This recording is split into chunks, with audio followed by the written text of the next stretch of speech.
Hello, everyone. This is another Yesshift News Desk edition. I'm Steven Schinder, and there has been a lot of stuff, a lot of news of the last couple weeks since the last time I've done this. So, full disclosure, I have a couple meetings coming up, so I'm gonna try to get this done as quickly as possible. So, if I seem to be speeding through some stuff, then now you know why.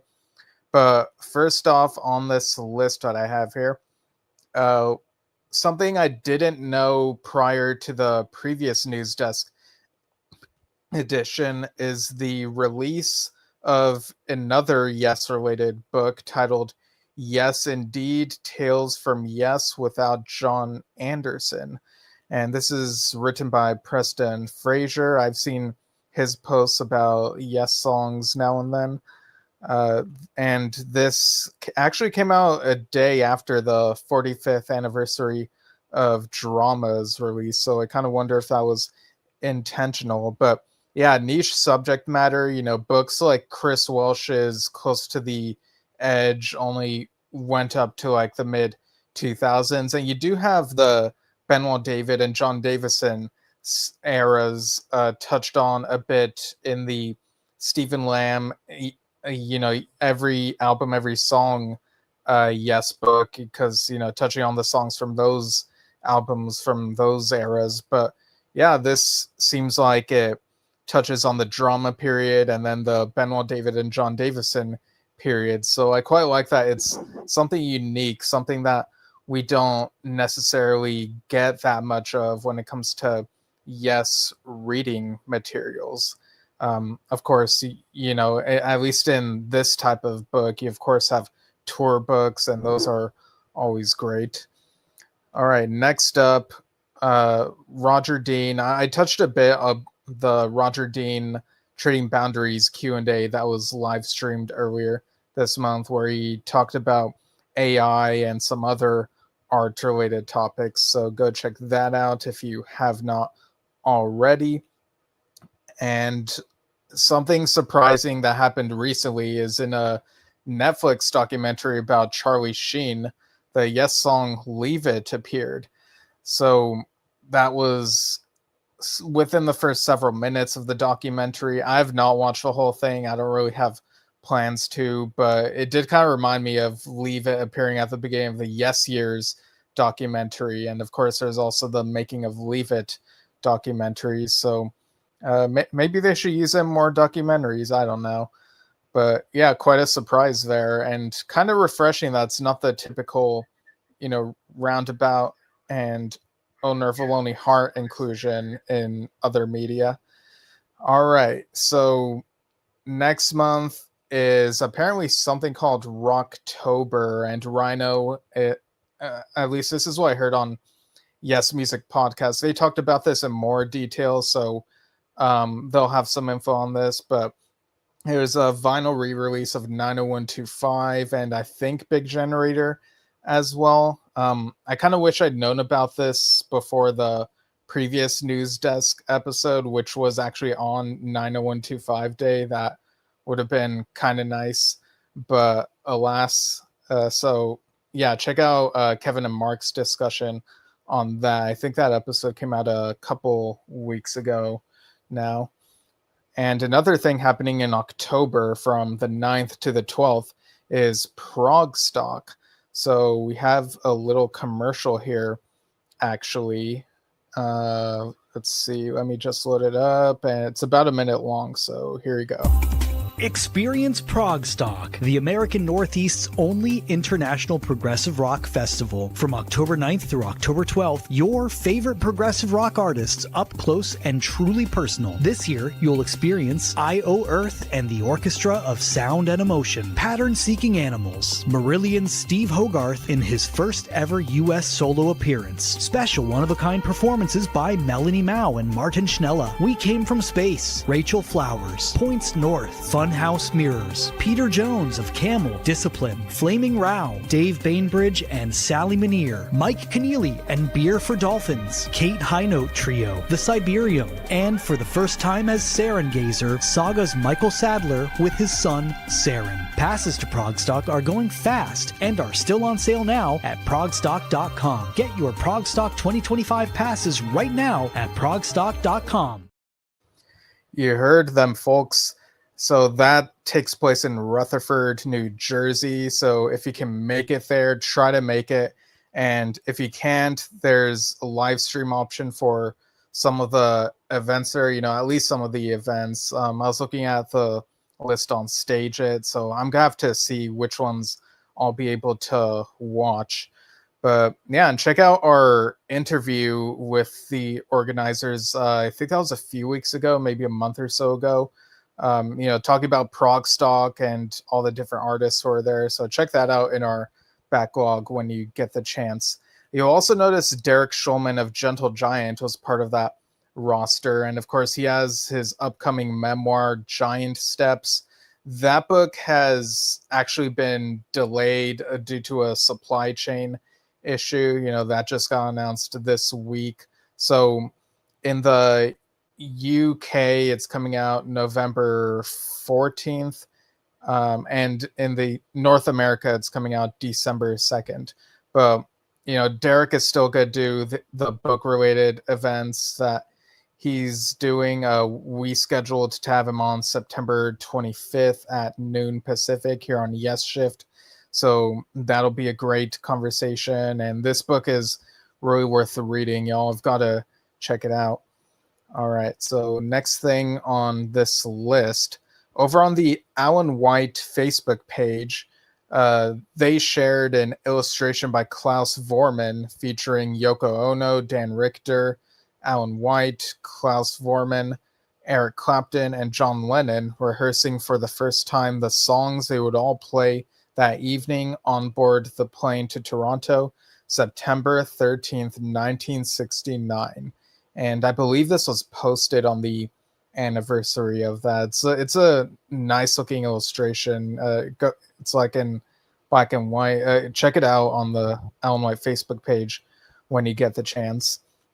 Now, speaking of drummers, yesterday, today being September 18th, at least in my time zone, we had a Drum Talk TV Brilliance fan Q&A with Roger Earl, drummer of Foghat, and Paul, an attendee there. He actually asked Roger about, the story that he replaced Bill Bruford and Savoy Brown back in the late 60s. I believe this would have been pre-Yes. And so Roger had this humorous story about what may have happened there, how things may have went down. So that Q&A can be viewed by premium members of drumtalktvbrilliance.com.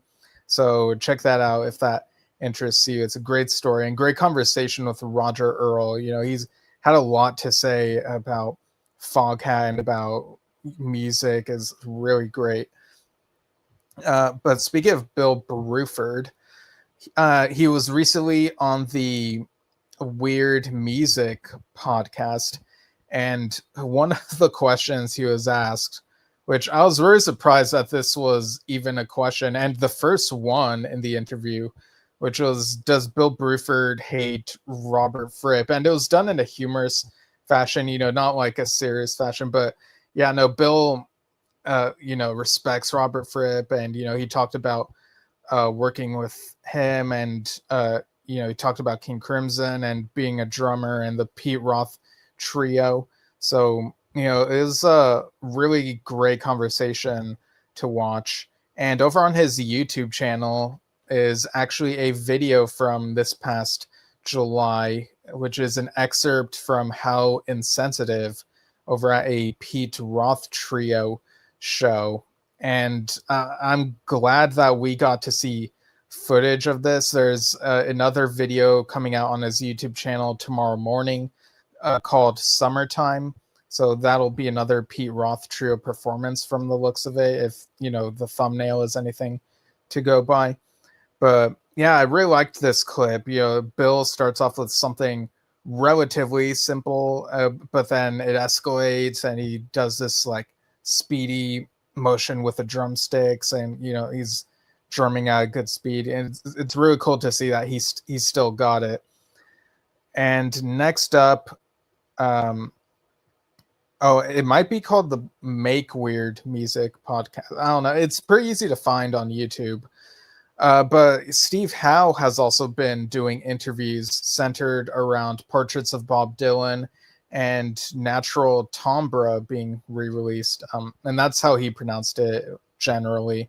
Of course, Dad and I reviewed both of those releases this past Sunday. So that's an episode that we put out recently. And there was some interesting info that I hadn't heard. So in Graham Cuth's My Music podcast, Steve mentioned that in October there will be vinyl EP and downloads titled Signals Cross. And if I remember correctly, I think that might have been the working title for the Portraits of Bob Dylan album. But anyway, Steve said this includes 3 tracks that didn't make it onto Portraits of Bob Dylan, but one of them is the first Bob Dylan song that didn't go on the album, but was the first that he sung. It's in a different style arrangement. So this makes me wonder if this is the, I believe the Hattie Carroll song. Dad and I talked about this on the review episode. There was a song that he saw someone else do, and it was like he did it in a bombastic fashion and then saw someone else do it and then wasn't sure about it. So I do wonder if maybe it was that song. So I guess we'll have to see. It very well could be something very different. I think it might have been the Hattie Carroll song that was, but maybe it's something else. But yeah, so I'm very curious to see what this EP has. If it'll still make the October release period like he mentioned. There hasn't been a press release announcement yet, so I guess we'll see when that comes out. And he also mentioned that he finished an album that will be out next year, so that's very exciting.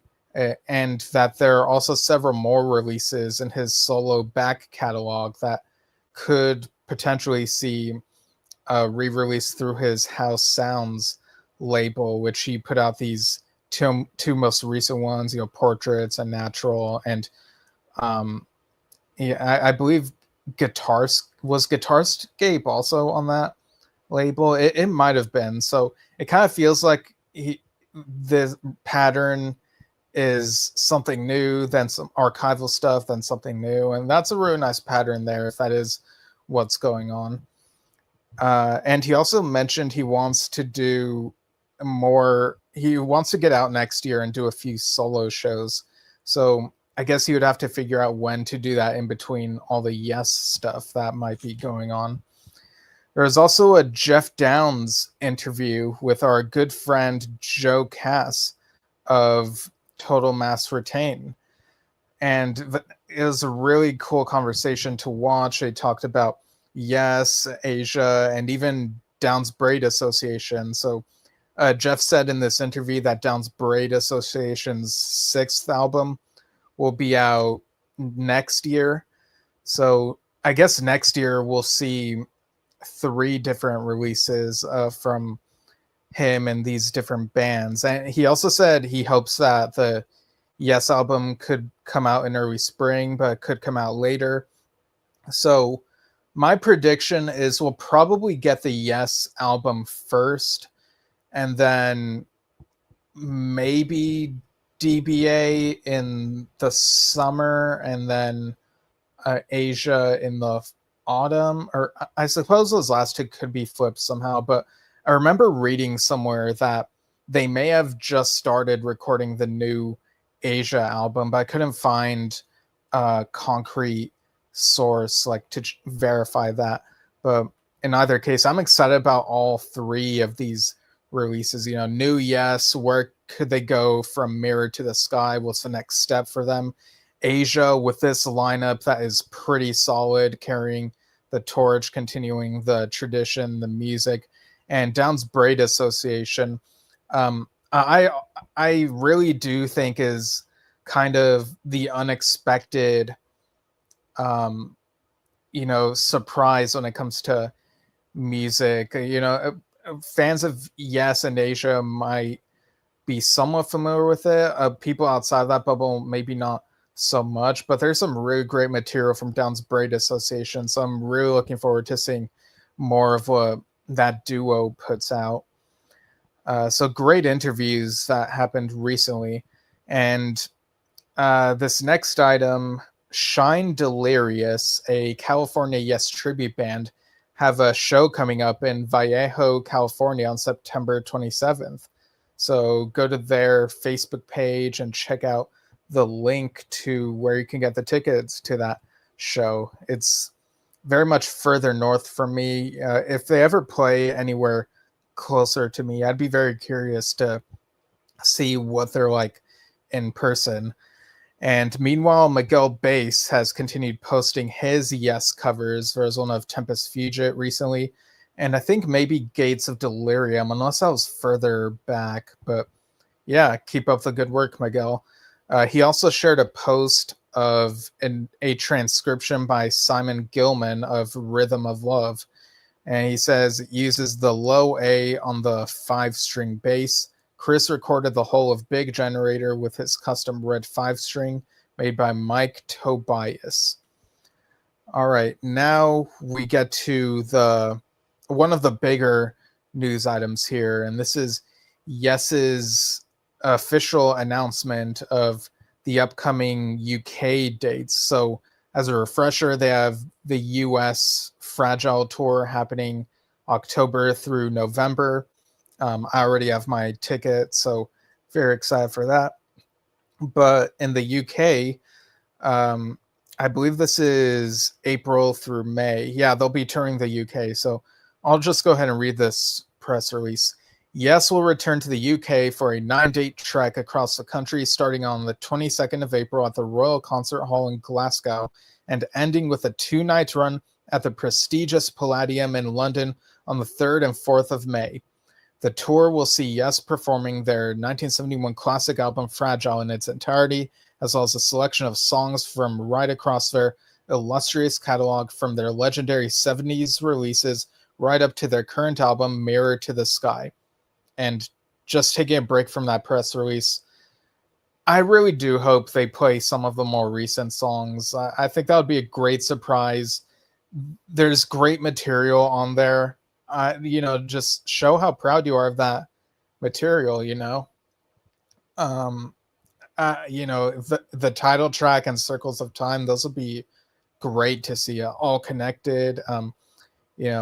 But we'll see what ends up happening. And this isn't just my hope for these UK dates. I hope for the US dates as well, because those are the ones I'm going to. But yeah, so this continues basically talking about the history of Fragile and accolades, and includes a quote from Steve about the album. And artist pre-sales started yesterday. Tickets go on general sale tomorrow, Friday, September 19th, 10 a.m. at yesworld.com/live. So, yeah. Apparently, this is their first time in the UK since 2024, I believe. So it'll have been 2 years. So, yeah, that should be fun. I do wonder if they'll also go to Europe after that. So, yeah, we'll have to wait and see. But over on yesworld.com, they have apparently a new official Yes store. And there's this graphic in their post that said, sign up to save 10% off your first order. Shop now at yesworld.com/store. And we can go ahead and take a look at the store, see what's available. So let me just share my screen, and also make sure that this is the correct page. Yeah, it is. Okay, so share screen, and it's this window here. Okay, so you should be seeing that window now. All right, so they have these shirts. You got Tails themed one. Well, looks like a Prodigy themed one. There's a Yes Songs one, and there are these variations that have just the logo. There's a hoodie there. Under vinyl, they've got Progeny, 7 shows from 72, and that's at $500. Wow. Live at the Rainbow LP is almost $60. Got Yes Singles and Yes Singles 2. Yale Bowl 71 is around $25. And you've got classics like the Yes album and the Steven Wilson remixes of that and Fragile. Got the Yes 50 Live 4 LP, Drama, Tales, the 2 LP 180 gram vinyl, Fragile Super Deluxe, which includes LP, 4 CD, and Blu-ray disc. And under CDs, they have 90125, Close to the Edge, the Yes album, and Classic Yes. They specify that 90125 and Close to the Edge are expanded or remastered. So I guess maybe the Yes album one just has the normal track list without bonus tracks. I don't know. So that's what's available in the Yes store. And the same day that was announced, we also got... Oh, I see my mom is chiming in saying hi. Hi, Mom. We also got the pretty much the same announcement for the Asia store. Yeah, there actually is like a US one and like a European one. Okay, yeah, one is UK/European, and I think there are slight differences. Let me show you what the American store has. And if you go to the original Asia website and go to the store section, you'll find either of these. So let me go to... Is this the US one? Yeah, I believe it is. Okay, so got the current lineup there. There's these Asia shirts. That tie-dye dragon one, the yellowish one, really pops out. These are $40 each. You got Phoenix, the original Asia dragon, and the logos. For the CDs, you have the self-titled album, the definitive collection, and 35th anniversary collection tour edition CD. Each of these are $10. I've never listened to the 35th anniversary collection tour edition CD, but I believe that includes live tracks from the Asia reunion era. You got accessories here like the black logo dad cap at $25, the Asia keychain at $5. You got one with the first album cover, the one with the alpha cover. You got the Asia can cooler that is $10. On one side it says Asia, the other side says Heat of the Moment Tour. Got the Asia guitar pick with the logo on that. And let's look at the UK European store. Let's see what they have. And yeah, so it would be this one. All right, so you got some different shirts here. Very much more of the theme of the first album. And you got a button down here with the Asia logo. It's really small there. It's in like the top... Well, if you're wearing it, it would be like your top left view. For CDs, they have that 35th anniversary one as well at $30. But you got the Axis XXX Live in San Francisco CD DVD set at $97. the official live bootlegs 10 CD set at 74. That came out within the last few years, I believe. In the reunion albums 2007 to 2012 5 CD set. So there's that reunion era. There's a view all button. Got the Omega Tour Live 2 CD Picture House Edinburgh at $30. Wait, what's... Oh, this other one, it looks the same, but says House London. This one is sold out. The Phoenix Tour Live in Cambridge 2009, also $30. Yeah, I wonder if they'll restock that in the near future. Under vinyl, they have Fantasia Live in Tokyo. The video of that was my introduction to Asia. Got the Gravitas vinyl. That's her most recent studio album. Great album. Heat of the Moment Live in Tokyo 2007 vinyl. Live at the Budokan Tokyo 1983 box set. I've got that already. See if you click view all. You also get Symphonia Live in Bulgaria 2013 vinyl 2 LP. Get blue and yellow. And you can also get it in black. Each of those are $49. Under accessories, you got the Asia cap. Looks like that's a Phoenix Asia logo. That's $49.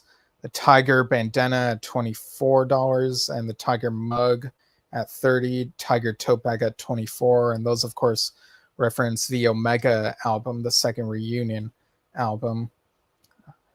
And also got the Trading Boundaries poster A3 signed. $51. So this would have been from those April 2025 shows where they played the first 3 albums material. And the unsigned one is $30. So yeah, interesting stuff. There's some tempting stuff here. I don't know how much I can acquire at the moment, but man, there's some real great stuff here. And I also saw some news about Jon Mitchell, who, of course, is in the current Asia lineup. Let me see if I can get to that real quick. Yeah, I meant to put it on my list of news items, but it's...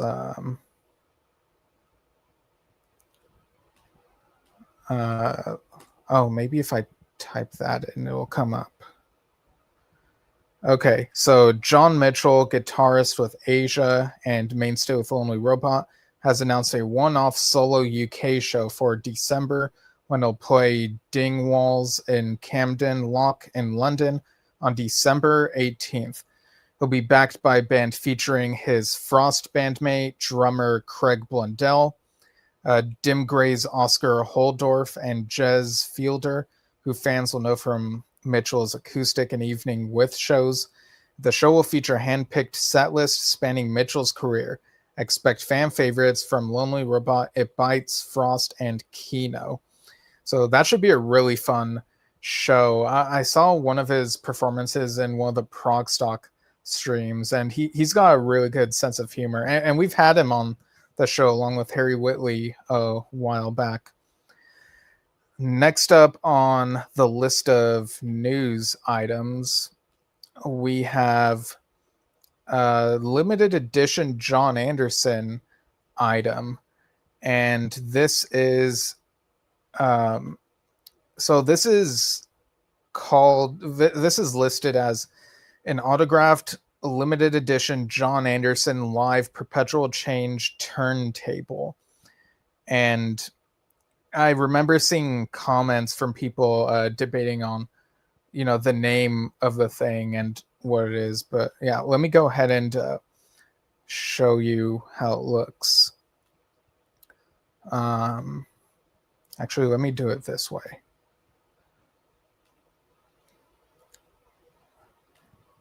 And it's got the cover art of that live perpetual change release that he did with the Band Geeks. Okay, so that's how it looks like there, and it's about $300. So in collaboration with Stuck-on Decoupage is proud.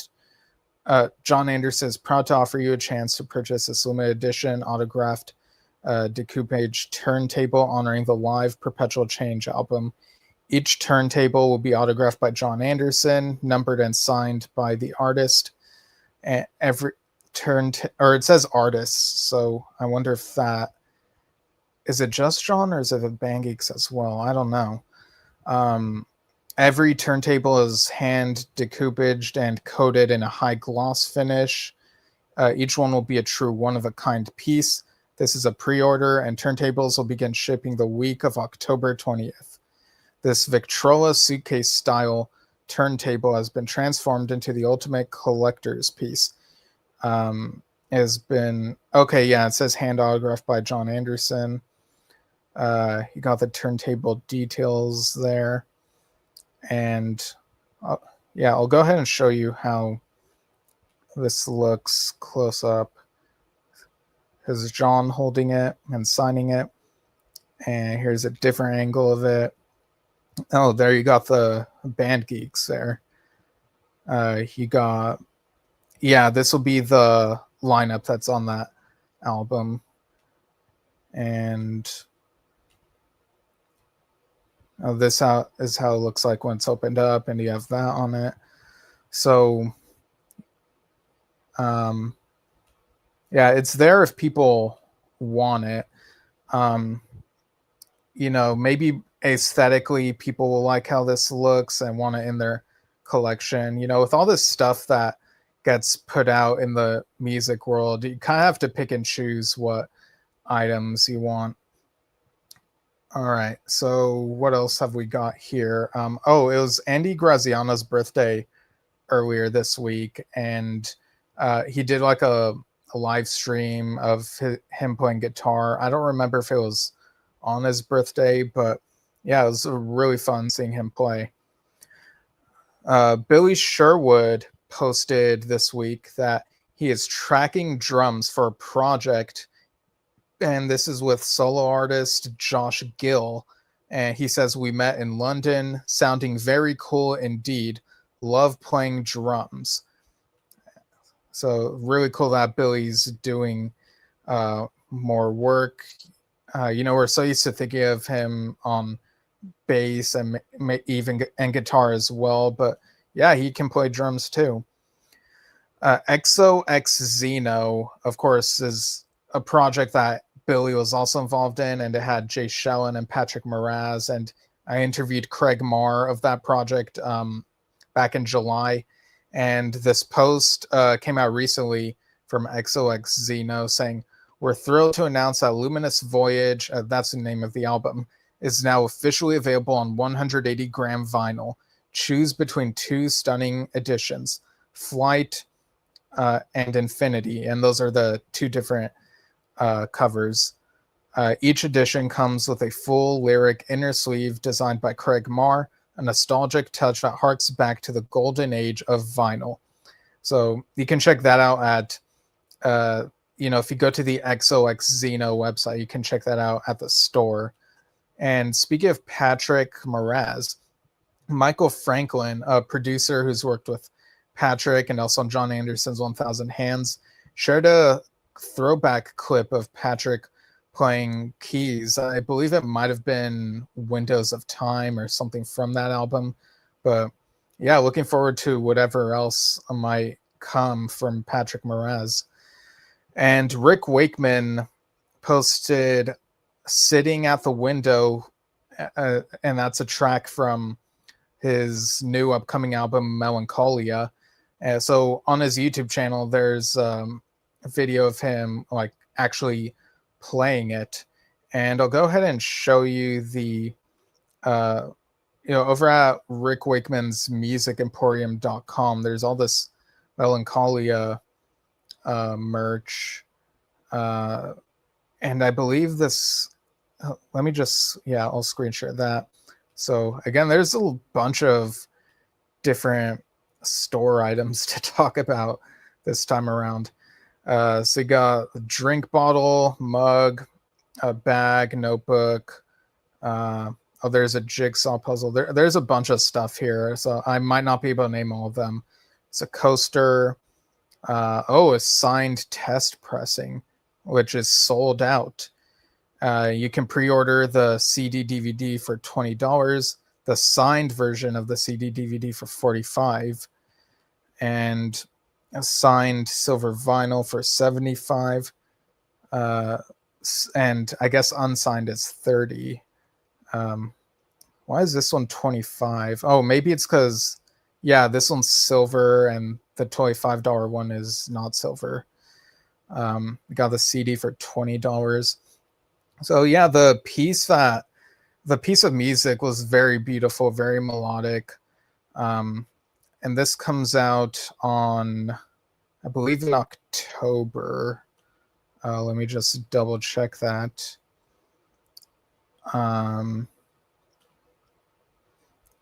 Okay, might need to check over here.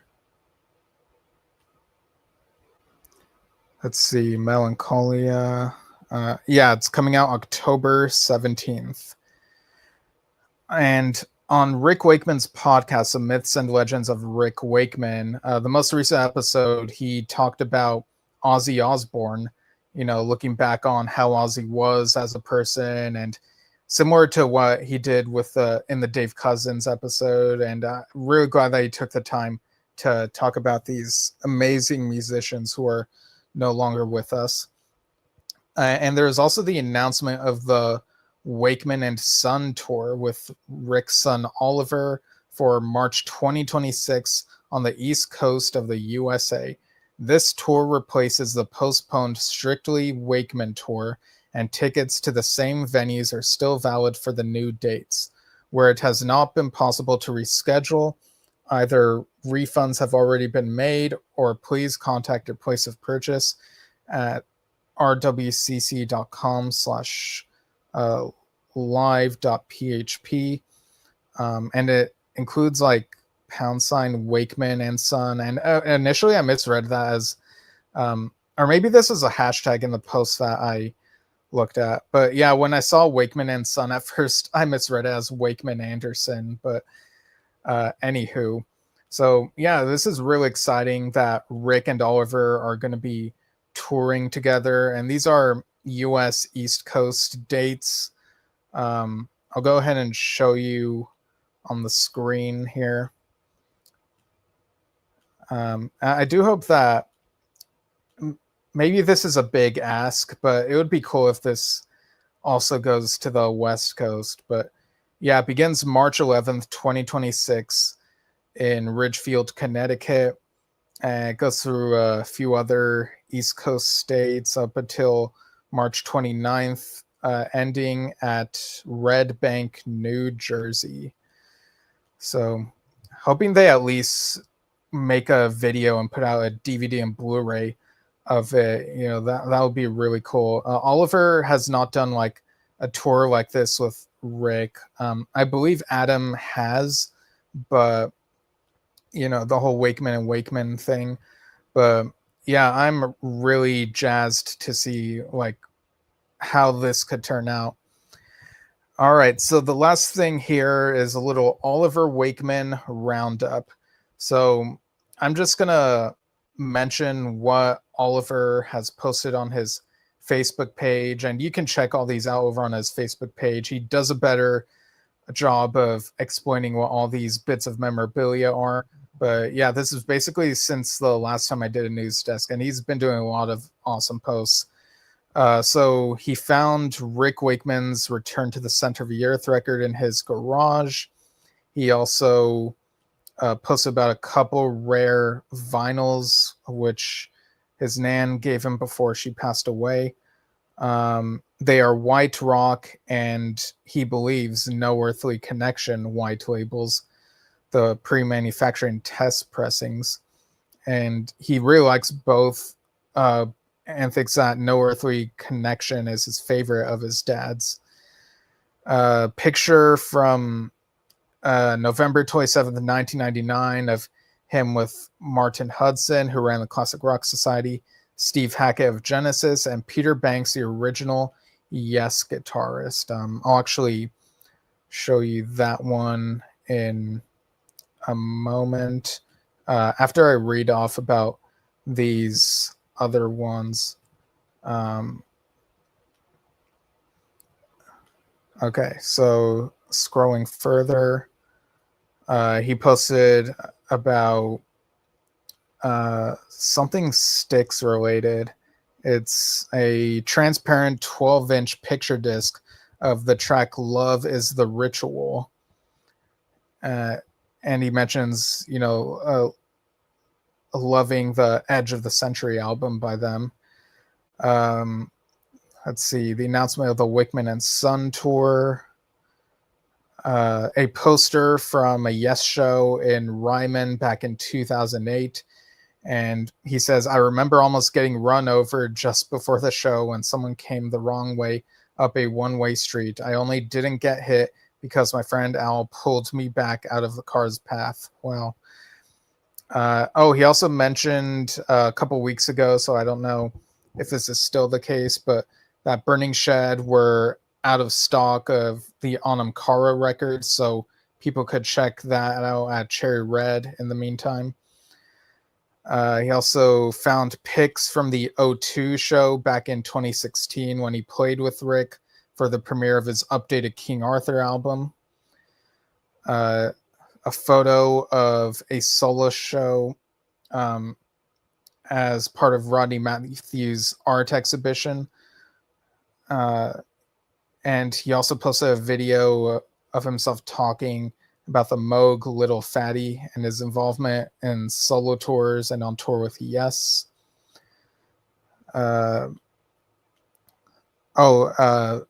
from an informal meeting with Rodney Matthews, Jeff Sheets, and himself through some of the recordings for the Trinity album they did together. And next we have looks like another record. A test pressing of Forever by the Strawps. There's no B-side, it's just plain with no grooves. Interesting.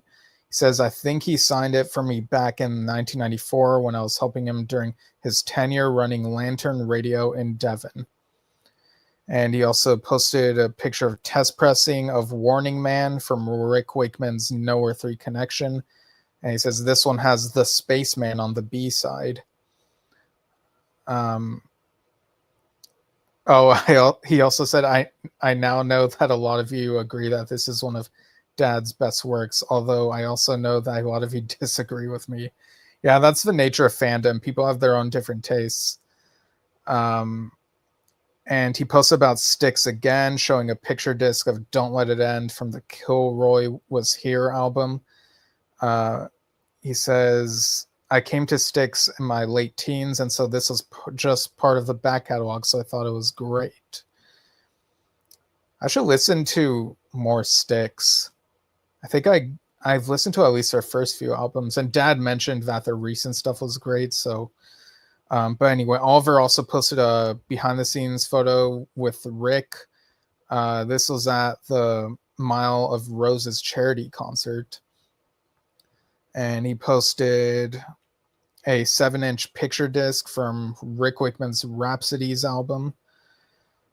Another bit of Straub's memorabilia, a poster from a concert he did with a band in Verona, Italy, 2009. And a single, Catherine, from Rick's Six Wives album with Anne on the B-side, or is it the other way around, he says, signed by Rick, Steve, Bill, and Dave Cousins. Let's see, how many more of these have we got? Is this fun to listen to, just me listing what he's posted? Like, does that at least pique your curiosity to go and see what these things are? I see in the comments, Wu says, will Jon Anderson tour in 2026? I would assume so, but there's been no official announcement yet that I'm aware of. Um, I think, it could be a little while before we hear something official. So I guess we'll keep our eyes peeled. But Oliver also posted a flexi disc sample of 3 tracks from Rick's soundtrack to Ken Russell's film Listomania. A picture of him and Rick during rehearsals from Mile of Roses. A shot of Oliver's band from 2006 or 2007, Point for Classic Rock Society, with Paul Manzi, David Mark Pierce, Paul Brown, and Dave Wagstaff. And he included a video link there.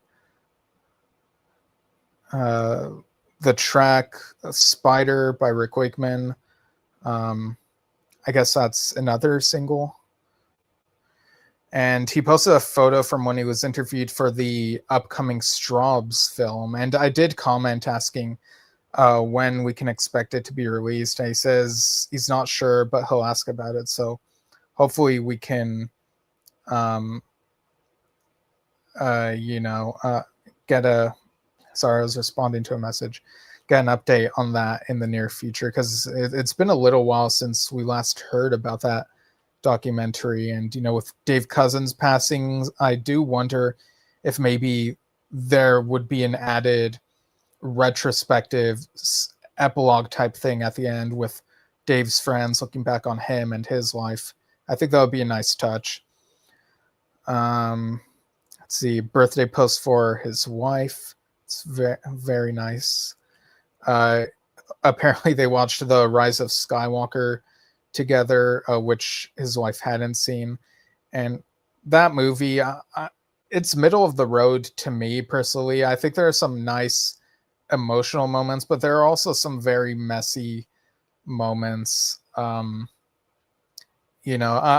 very, very deep into Star Wars fandom, and there are some really annoying Star Wars fans who take things too far, but I do have some, I would say, reasonable criticisms about the film, but also some things I really like about it. So there you go. That's Star Wars.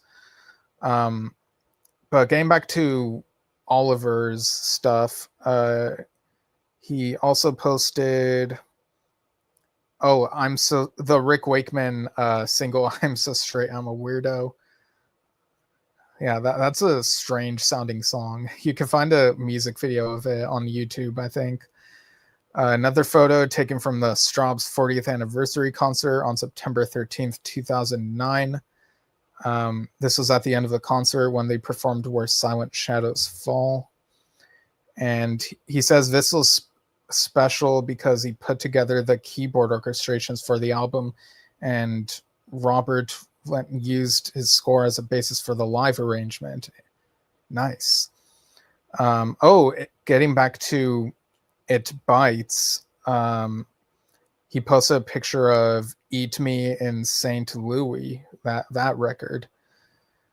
Let's see, I think we're almost done here.